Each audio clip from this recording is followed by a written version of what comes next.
اللہم صلی علی سیدنا وعلی آل سیدنا۔ تعویذ آگے چیزیں پڑھنا یہ شرک میں لی جاتی ہیں، ایسی چیزوں میں نہ جائیں۔ توکل خدا پہ، ادھر دھانگے باندھے رہتے ہیں، کھڑے باندھتے رہتے ہیں، ہاں پتہ نہیں کیا کیا کرتے رہتے ہیں، قبرستان میں جا کے بکرے ذبح کرتے ہیں،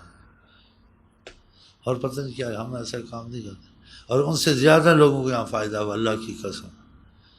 ان سے زیادہ ان کو فائدہ، ظاہری باطنی ہوگا۔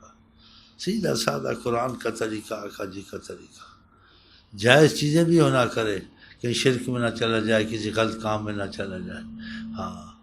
جائز بھی ہو۔ آقا جی کا جو ولا استرکون، وہ تعویذ دھاگے نہیں کرتے، یہ چیزیں نہیں کرتے، اللہ پہ توکل کرتے ہیں، تو ان کے اتنے عدد ہوں گے، خدا بغیر حساب جنت میں داخل کرے گا ان کو، یہ بھی آقا جی نے کہا ہے۔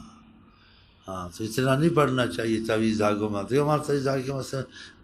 بس پڑھائی کے دان میں فائدہ ہوتا ہے،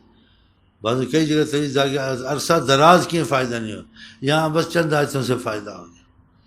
تو پکا نمازی بن جا، تو تقوی اختیار کر، خدا رسول کو راضی کرنے والے کام کر، خدا خود ہی تیرے پر مہربان ہو جائے گا۔ ہاں تقوی میں بڑا اثر ہوتا ہے نا، خدا کا خوف کرنا، تقوی کرنا، حلال کھانا، حرام سے بچنا، وہی چیزیں تو سکھاتے ہیں، نہ حلال نہ حرام نہ نماز روزہ، بس تعویذ لے جا، اس کے پوچھ تعویذ بھی لے جا، حرام کھاتا ہے، حلال کرتا ہے، نماز پڑھتا ہے نہیں پڑھتا ہے، ماں باپ کے ساتھ ظلم کرتا ہے، عورت کے ساتھ ظلم کرتا ہے، یہ چیزیں تو ہے ہی نہیں، آپ کے پاس ہوتی پوچھتے نہیں، بس آ جا تعویذ لے جا، بس جاؤ اور جو مرضی کر، اگر خدا کے غضب کے کام کرتا ہے تعویذ کیا کریں گے اس کو؟ خدا کے ساتھ بھی تو اچھا معاملہ ہونا چاہیے، نبی سے بھی اچھا معاملہ ہونا چاہیے، بس کافی ہے مولانا صاحب۔